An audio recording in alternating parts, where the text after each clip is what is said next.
cores e o som do seu equipamento.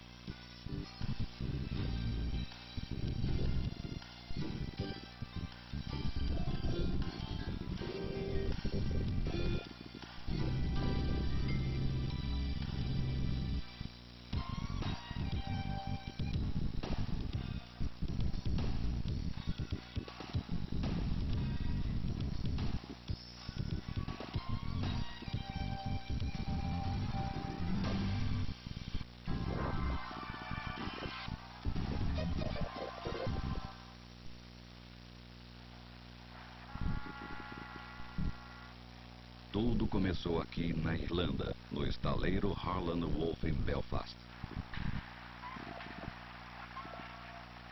3.000 homens trabalharam aqui por mais de 2 anos.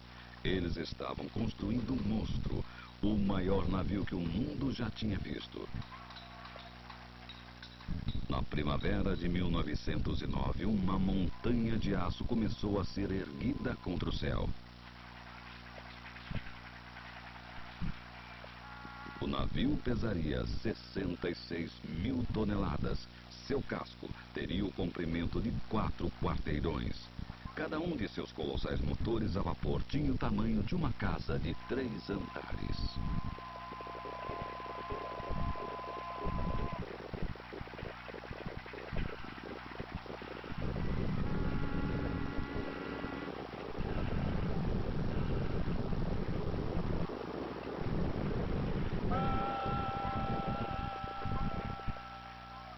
Um navio em escala tão grande era motivo de admiração. Parecia uma cena das viagens de Gulliver quando foram necessários 20 cavalos de tração para rebocar a âncora do navio pelas ruas de Belfast. Uns poucos observadores consideravam este gigante ameaçador e escreviam sobre seu tamanho de pesadelo. Mas seus presságios revelaram-se verdadeiros, pois o destino deste navio ainda fascina o mundo e seu nome é sinônimo de tragédia.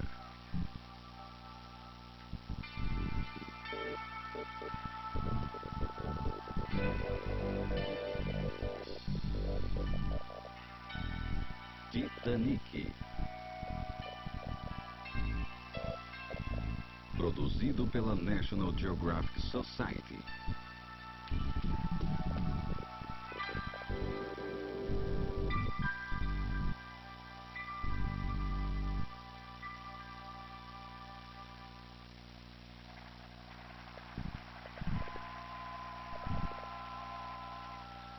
Em 1910, o enorme navio que ganhava forma em Belfast era a maravilha suprema em um mundo acostumado a milagres. Todos os dias parecia que alguma coisa maior ou melhor era inventada. Nunca antes tantas pessoas haviam sido tão prósperas e jamais haviam sentido tanto prazer em se exibir. Assim, essa época foi chamada de Anos Dourados.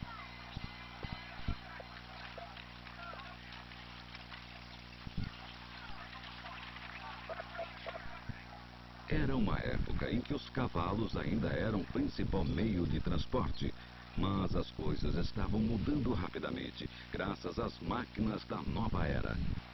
Dos elásticos de borracha aos rádios, das lâmpadas aos automóveis.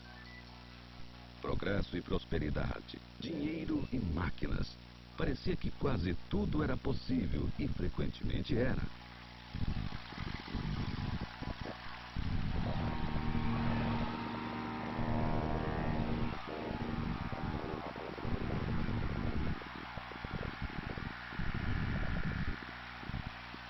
Em 31 de maio de 1911, o Royal Mail Ship Titanic foi graciosamente colocado nas águas do porto de Belfast. Era o maior objeto móvel já construído pelo homem.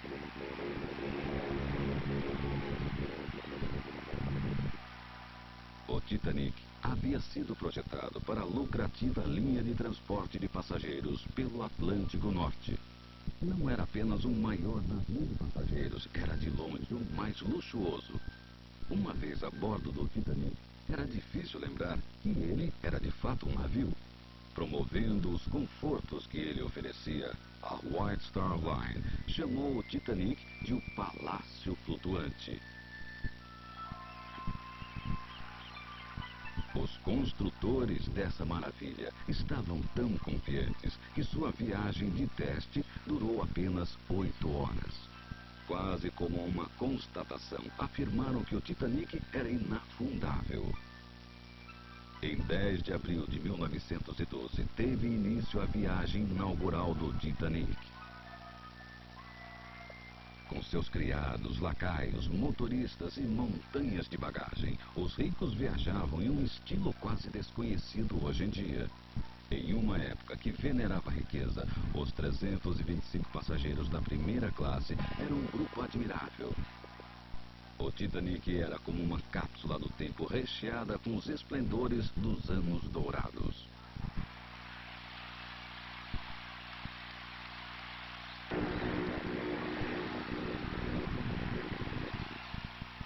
Em 1912, estes filmes eram exibidos nos cinemas para um público ansioso por dar qualquer olhadela no Titanic. Na verdade, este aqui era o navio irmão menor do Titanic, o Olympic. Mas a empolgação e o espetáculo faziam parte do evento e muitas pessoas não conseguiam ver a diferença.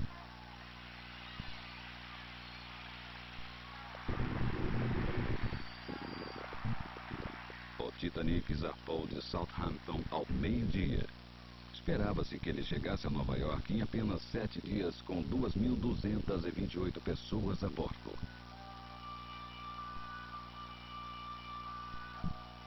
Existem poucas fotografias autênticas tiradas a bordo do Titanic em sua primeira e última viagem. Um sacerdote em férias, o padre Francis Brown, tirou estes comoventes retratos de seus companheiros de bordo, a maior parte deles em viagem para a eternidade.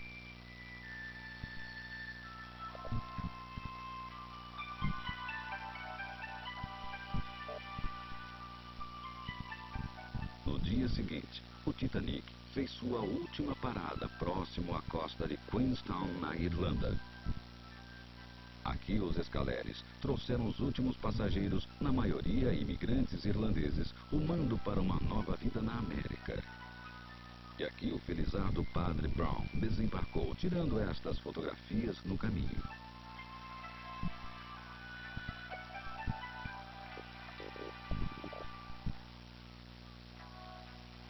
Padre Brown registrou o capitão Smith espiando da cabine de comando do Titanic à beira do abismo do destino.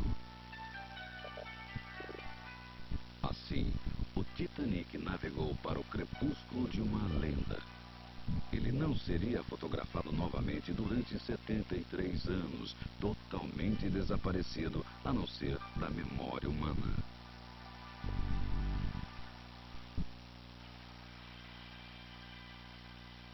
Os fatos que ocorreram nas últimas horas do Titanic não desvaneceram com a passagem do tempo. A tragédia, a ironia e o puro terror daquela noite ainda povoam a imaginação de todos.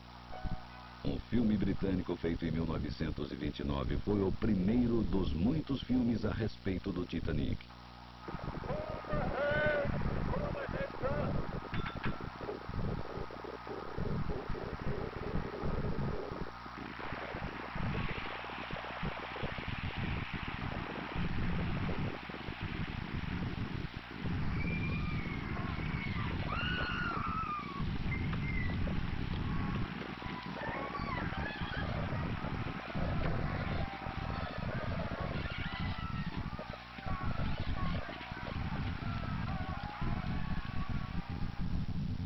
Apesar dos alertas pelo rádio, o Titanic colidiu com um iceberg.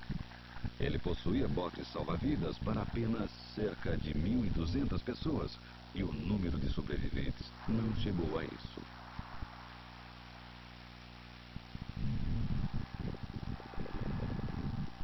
Em 1986 começou um novo capítulo na história do Titanic. Os homens e equipamentos envolvidos sequer existiam quando o Titanic afundou.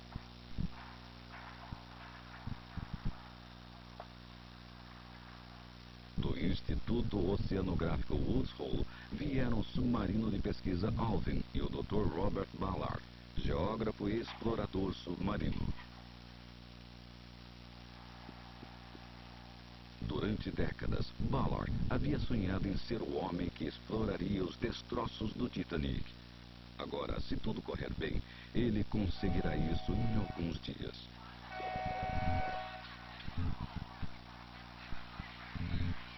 Em 9 de julho, a expedição de Ballard, apoiada pela Marinha Norte-Americana e utilizando tecnologia submarina comprovada, começa a viagem a partir de Woods Hole.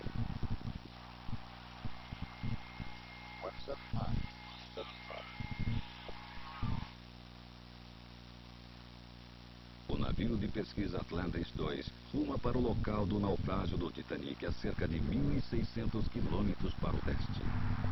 Uma rara alquimia de talento, desejo e circunstâncias trouxe Ballard para essa aventura. Muitas pessoas a consideravam loucura e totalmente impossível. Foi uma conquista difícil. No one person, no one organization, no one shared my dream. There was pieces of it, the technology part, the ship part, the submarine part. It's very much like Cinderella going to the ball. So I had to go around and I had to get the shoes from somebody and the dress from somebody and the coach and the coachman. And then I knew everything. By midnight I turned back into a big pumpkin. So the sense of urgency to get it done before I ran out of time. No ano anterior, uma expedição franco-americana que tinha Ballard como co-líder tentou localizar o Titanic. Uma área de 390 quilômetros quadrados foi rastreada com equipamento de sonar e câmeras por controle remoto, sendo arrastadas pelo fundo do mar a mais de 3.500 metros de profundidade. Mas o Titanic não estava onde esperavam que estivesse.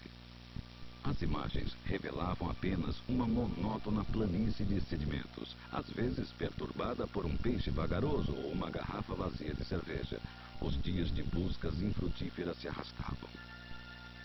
1h da madrugada do dia 1º de setembro de 1985. As buscas já duram 56 dias.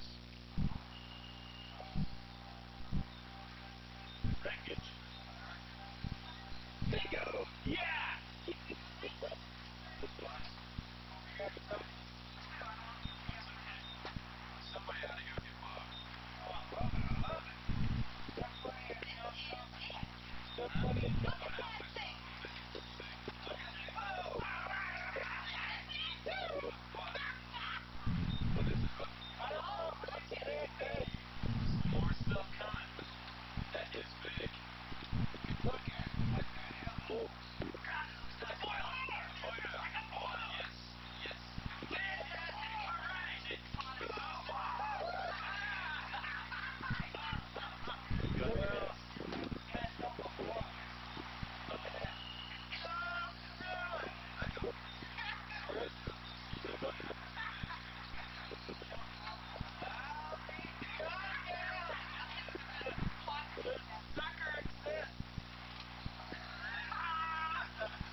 There was immediate outpouring of excitement.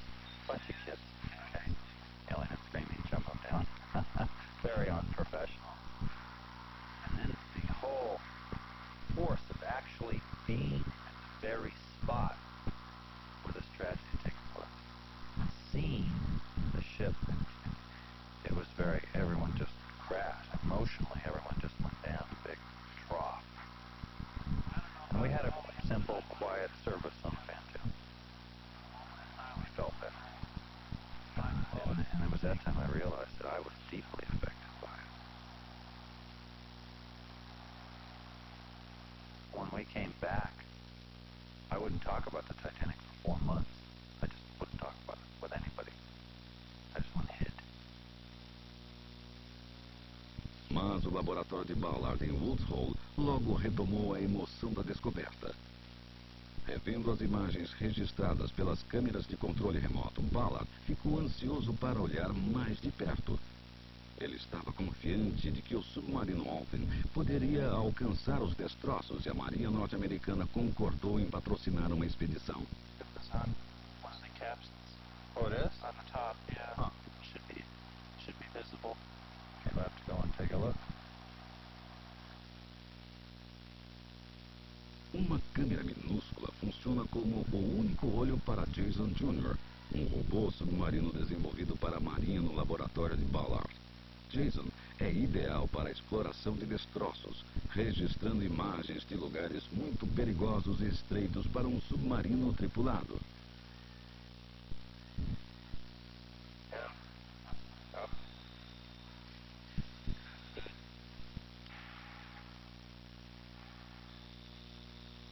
Enquanto se preparam para a expedição do Titanic, Jason e seu operador Martin Bowen passam por um treinamento intensivo. Jason é impulsionado por 4 motores elétricos. Ele pode afastar-se até 60 metros de Alvin, o submarino tripulado.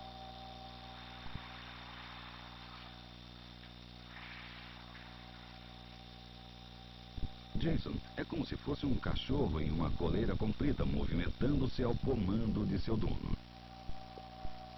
Aqui no laboratório é fácil navegar, mas na profundidade dos destroços do Titanic, na escuridão total, é diferente. Frequentemente, a única referência de Martin será o olho eletrônico de Jason.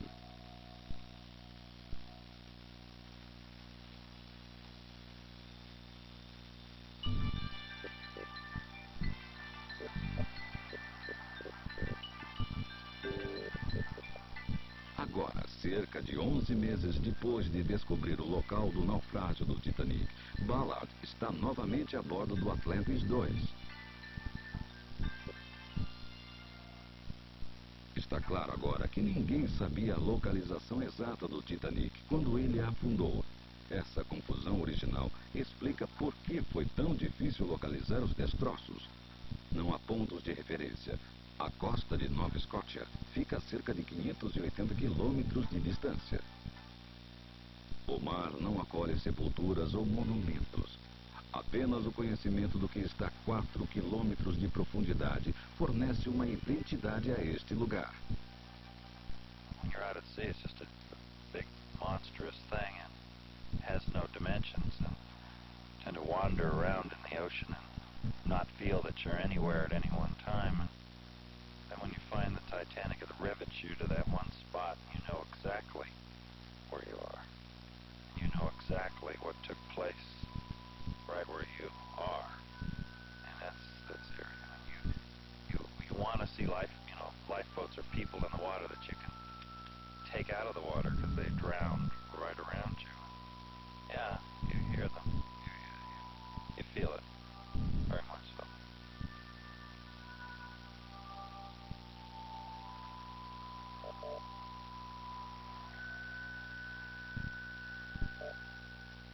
O amanhecer cinzento de 15 de abril de 1912 revelou uma flotilha esparsa de botes salva-vidas. Centenas de corpos flutuavam ali perto. Os barcos levavam apenas 705 sobreviventes. A bordo do navio Carpathia, os passageiros chocados tiraram estas fotografias enquanto os sobreviventes eram resgatados.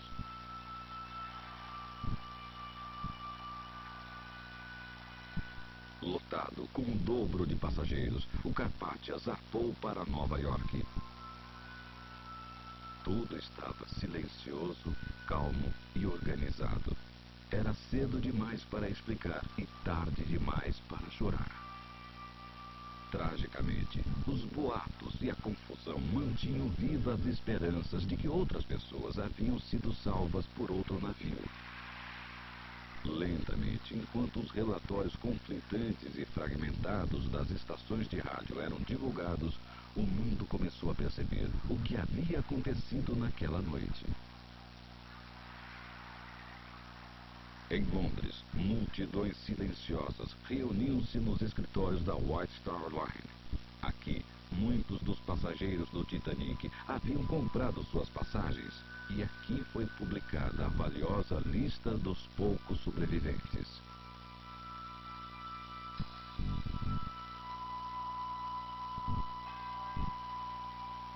Em Liverpool, cidade natal do Titanic, as ruas estavam lotadas de famílias chocadas e angustiadas, implorando por notícias e entrando em choque enquanto as conseguiam.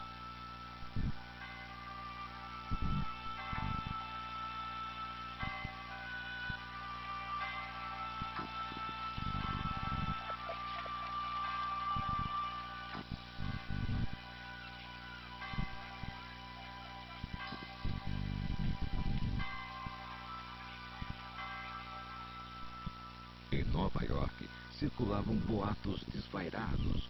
Um jornal afirmou que o Titanic ainda estava navegando com todos a salvo a bordo. Multidões ansiosas e incrédulas reuniam-se em frente aos jornais e aos escritórios da White Star Line. O suspense e a incerteza aumentaram por 4 dias.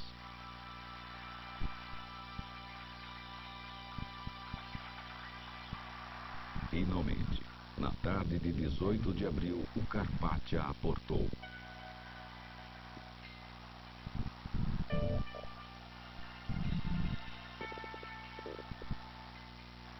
Então, enquanto a noite caía, o que se viu foi a imagem trágica que trouxe a público todo o impacto do acontecido. Sob o brilho dos flashes dos fotógrafos, os sobreviventes enfileiravam-se no passadiço do Carpathia. Mas enquanto milhares de pessoas esperavam, o Carpathia desembarcou os primeiros botes salva-vidas do Titanic. Finalmente, era ver para crer. 13 pequenos botes. Era tudo o que restava do maior navio de passageiros do mundo.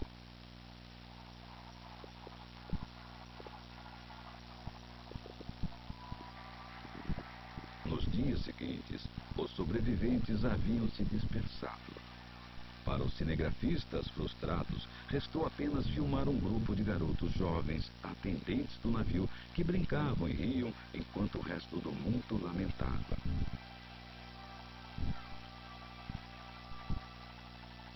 Restava ainda a tarefa de recuperar os corpos. Cerca de apenas 300 foram encontrados e 1.523 desaparecidos.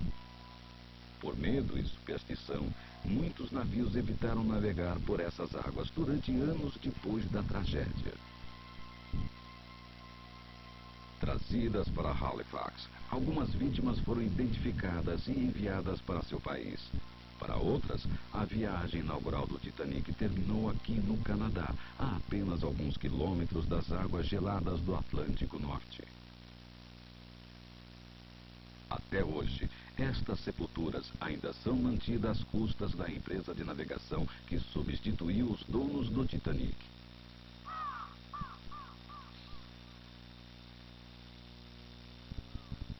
O desastre ficou imortalizado como uma grande batalha que mudou o curso da história. Mas o que ele significou, afinal? Ele causou apenas uma breve hesitação no avanço tecnológico, mas de alguma forma o Titanic levou as pessoas a pensarem, e elas ainda estão pensando.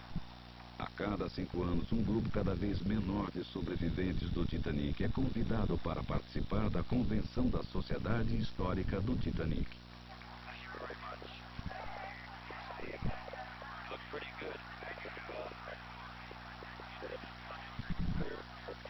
Hoje, há apenas cerca de 24 sobreviventes conhecidos ainda vivos. Mas o número de pessoas interessadas pelo Titanic está crescendo, e essa fascinação transformou-se em uma febre quando os destroços do Titanic foram encontrados. 13 de julho de 1986. A primeira tentativa de alcançar o Titanic em um submarino está programada para esta manhã. Bob Ballard e 2 colegas vão até o fundo no submarino de pesquisas Alvin. Em seu entusiasmo, Bob Ballard talvez tenha feito as coisas parecerem fáceis demais. Esta manhã, ele tem muitas promessas a cumprir.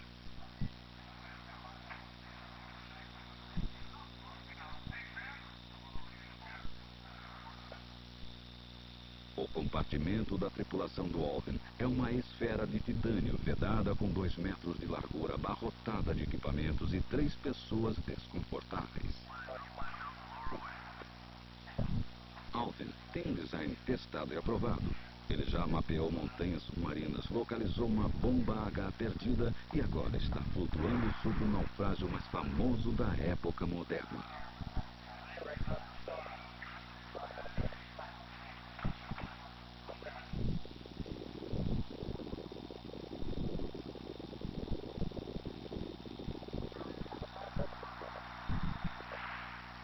Depois de lançado, Alvin é independente do navio base.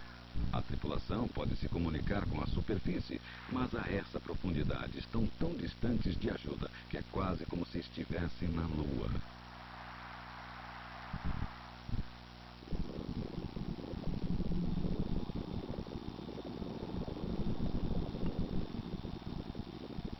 Para economizar energia elétrica, Alvin vai descer para o fundo do oceano com apenas a força da gravidade.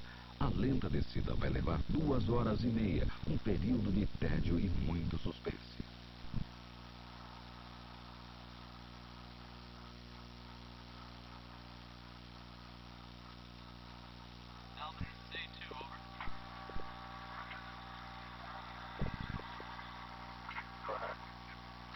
Roger, Ralph. We have the tracking running well, and the bow section should be range of about 800 meters, bearing 230 degrees over.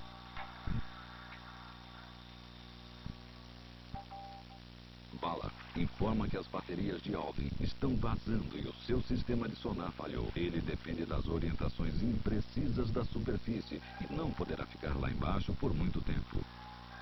Alvin, this is A2. According to tracking, you just drove over the forward section. Suggest you come to course 280 and travel for 200 to 300 meters over.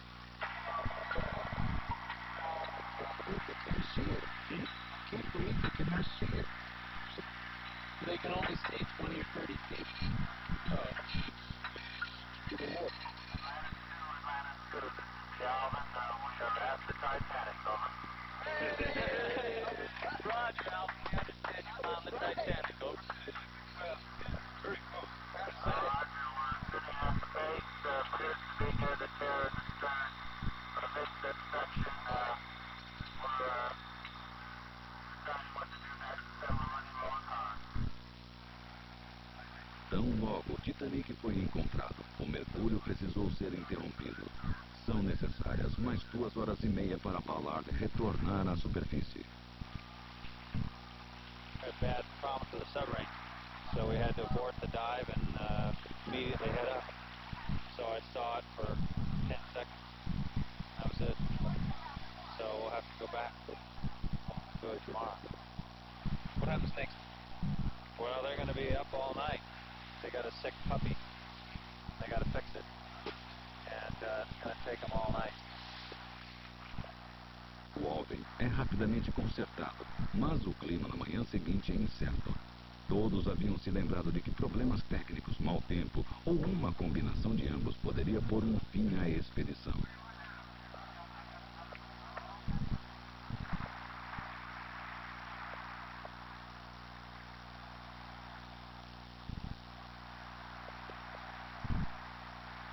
Dessa vez, tudo corre de acordo com os planos.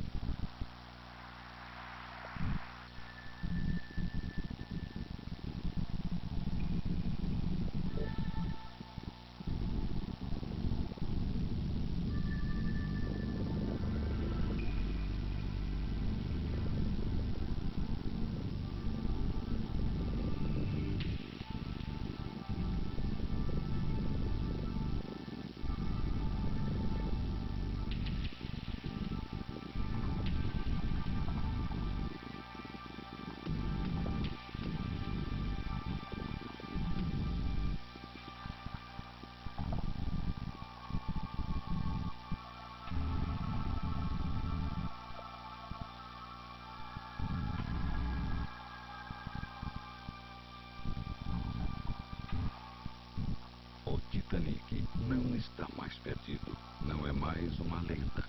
Há pessoas a bordo do grande navio novamente depois de 74 longos e silenciosos anos.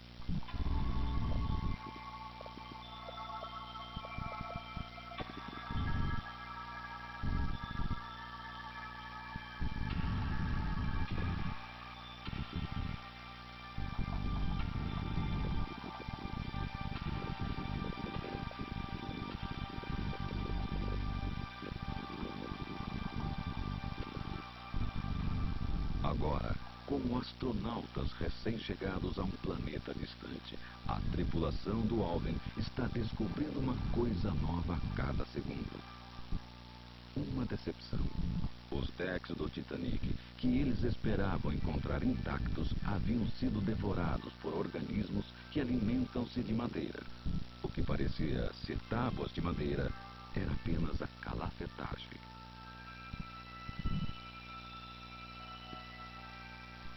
Uma revelação. Destacando-se solitário, o pedestal de bronze, onde o timão do Titanic ficava instalado, brilha como se fosse novo.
Ao voltar à superfície, quase ocorreu um desastre. Jason deslocou-se de seu compartimento na frente do Alvin e quase foi perdido. Apenas o trabalho rápido dos mergulhadores salvou o robô de $1 milhão.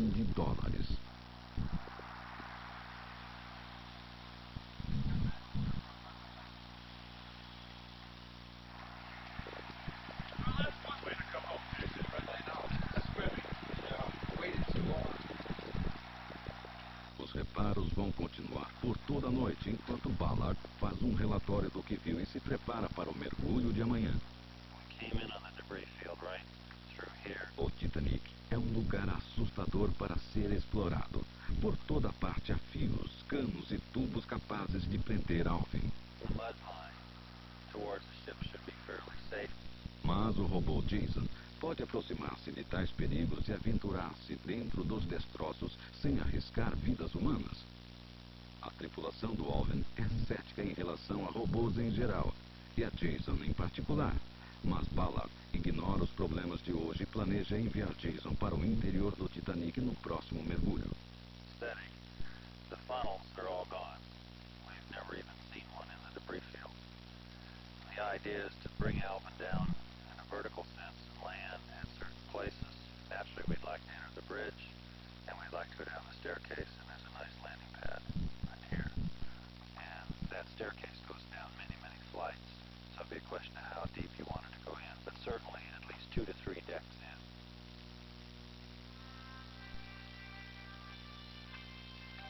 Nos mergulhos seguintes, as câmeras especiais a bordo do Alvin vasculham a escuridão e revelam visões espetaculares dos destroços. Na direção da popa, passando sobre os guindastes de carga.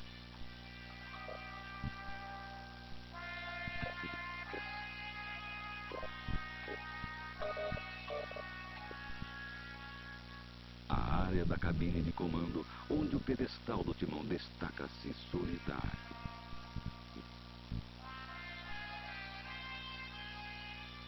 O buraco onde a primeira chaminé localizava-se, grande o suficiente para permitir a passagem de uma locomotiva.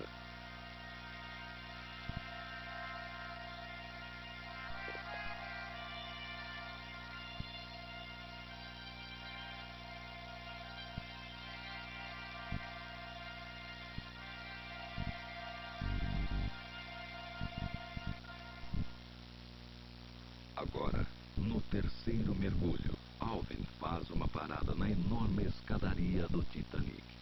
Make sure that that lip won't jam JJ so he can't get out.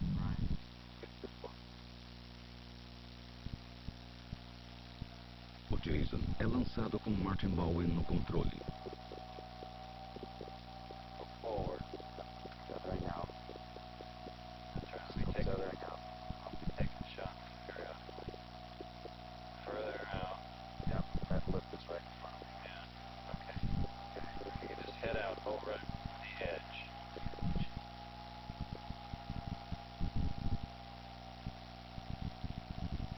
Como um filhote assustado, o Jason parece querer voltar correndo para seu compartimento e voltar para casa.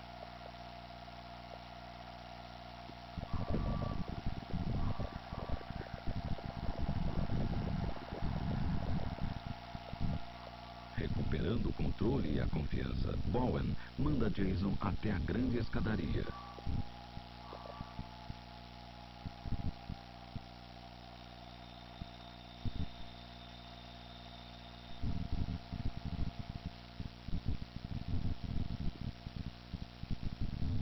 Setenta e 4 anos surtiram seus efeitos. Foi isso que a câmera de Jason viu. Era assim que ela era.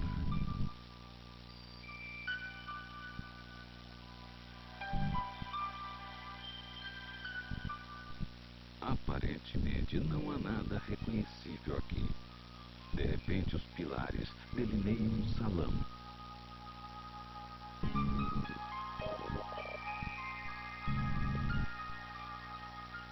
Um destes lustres ainda está preso no teto, suspenso tanto no espaço como no tempo.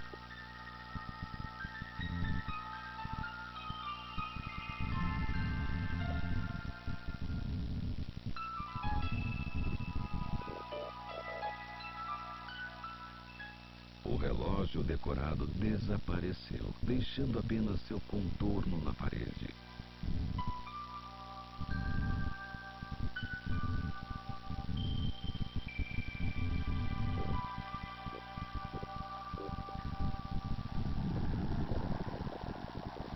Jason bate em alguma coisa causando uma avalanche de ferrugem. Alarmados, Ballard e Martin Bowen decidem sair dali.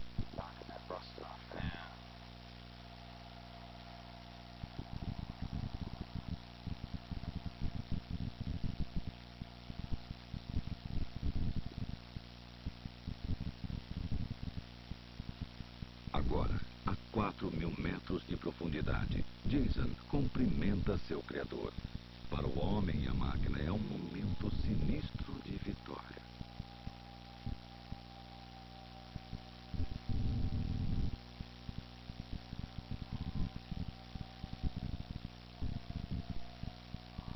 Nos testes posteriores, Jason flutua sobre os destroços como um beija-flor curioso. Ele pode movimentar-se com mais segurança e rapidez do que Alvin e aproximar-se para registrar pequenos detalhes.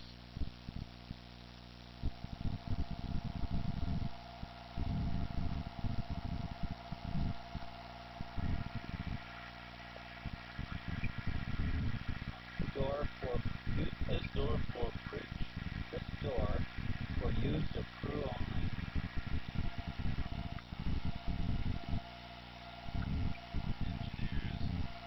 Engineers. Vapor Brothers Company engineers, Glasgow. Vapor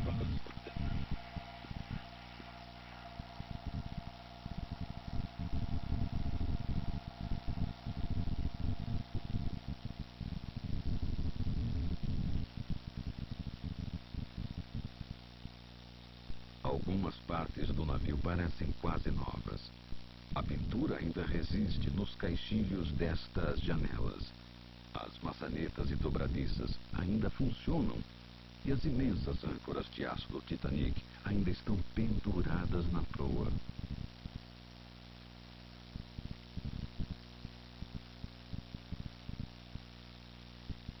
Em breve, o trabalho de Ballard para a Marinha poderá produzir robôs tão sofisticados que tudo poderá ser visto e controlado da superfície. Em alguns trabalhos, marinos tripulados como Alvin talvez não sejam necessários. O sucesso de Jason no Titanic é um grande passo em direção a esse objetivo.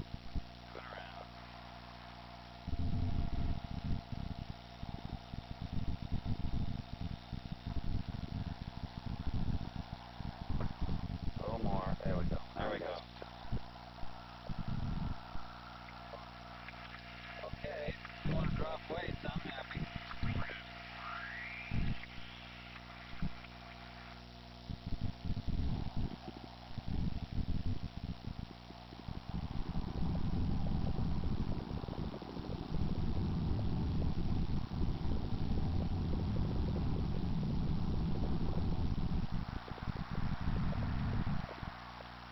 Sucesso!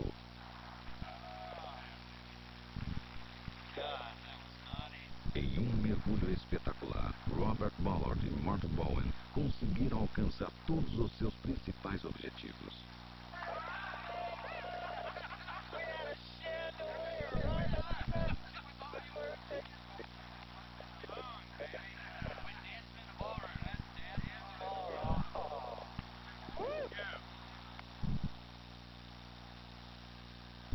Agora, durante 9 dias, o Atlantis II reúne informações a respeito do Titanic.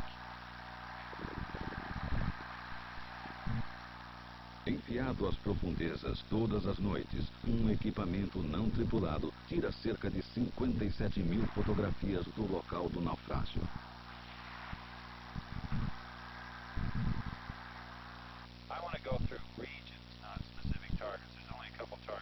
Ballard e seu colega o Dr. Elisario Shuppi começam a criar um mapa detalhado dos destroços do Titanic. Ele revela novas informações e às vezes contradiz relatos conhecidos do desastre.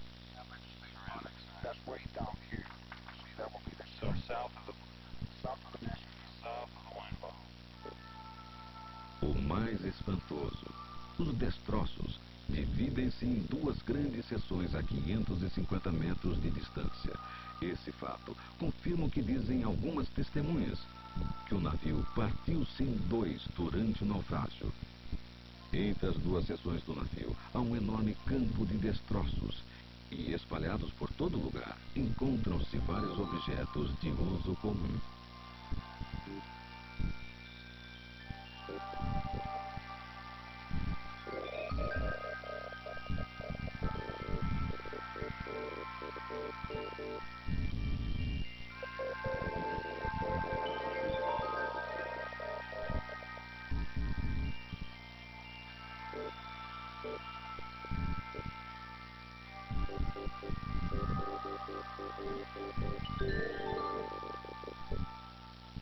Uma garrafa de champanhe ainda com rolha. E uma xícara sobre uma caldeira de 57 toneladas, onde ela delicadamente caiu há 74 anos. Ballard não retirou nada do Titanic e havia jurado não interferir nos destroços. Mas isso foi antes de Jason encontrar o cofre do tesoureiro no navio.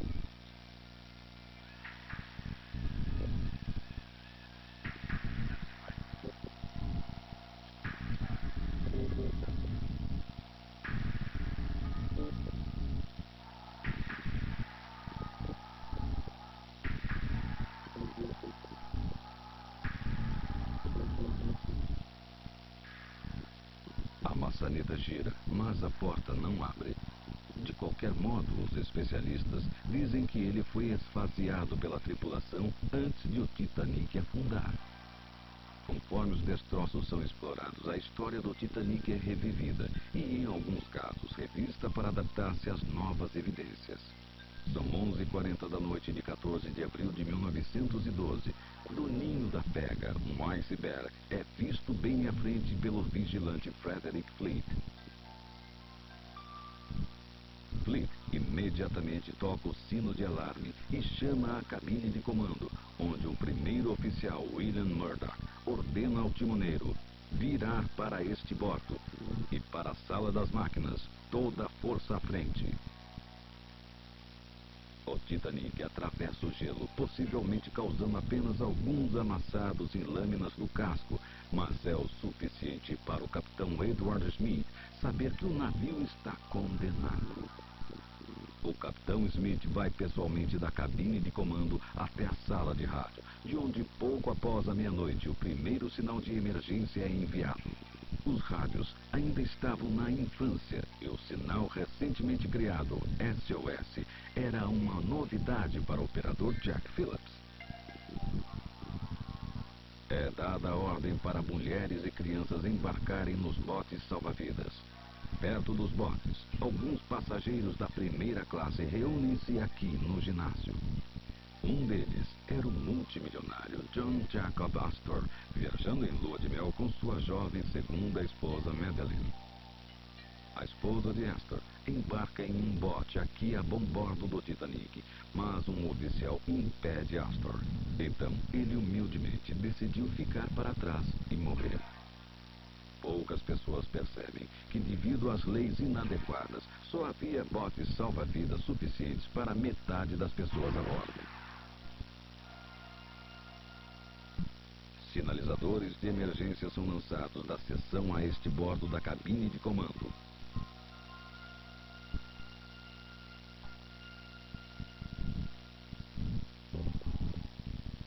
Ao norte dali, há um navio, o vapor britânico Californian.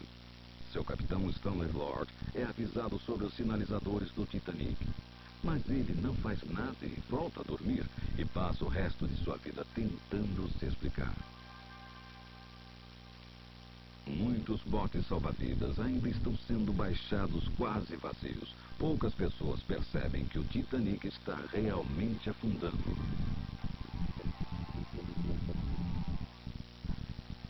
As surriolas dos botes ainda estão estendidas aqui na estação número 2, onde o segundo oficial, C.H. Lightower, está encarregado.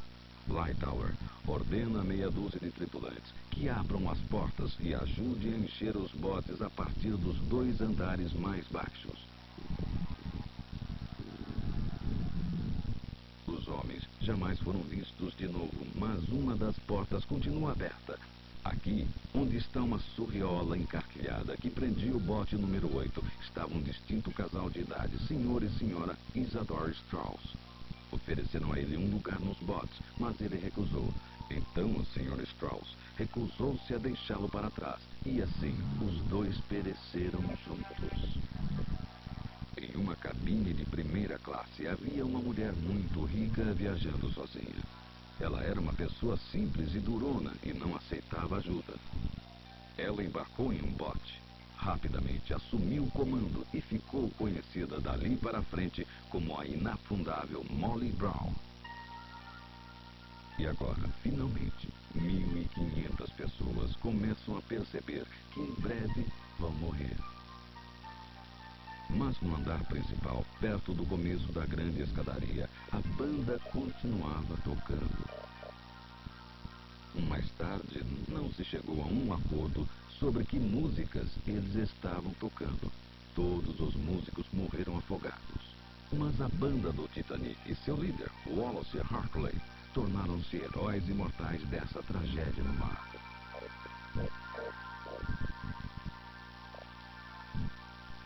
Poucas pessoas homenagearam o capitão Smith, que havia ignorado diversos alertas navegando obstinadamente para a história. Ele afundou com seu navio. Mas há controvérsia sobre suas últimas palavras. Alguns afirmam que ele disse à tripulação: "Sejam britânicos", e outros que ele falou: "Cada um por si".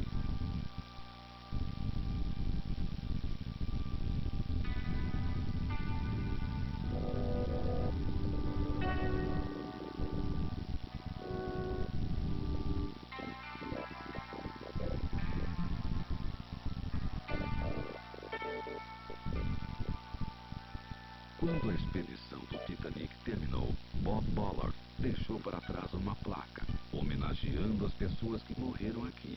O Titanic é um monumento deles, a mais de 4.000 metros de profundidade. It's a memorial to this period of time, to that mistake of arrogance, a whole bunch of things, all bundled up and now down at the bottom of the ocean. It's a very peaceful place, very quiet place. And it's sitting upright on the bottom very nobly, and at rest.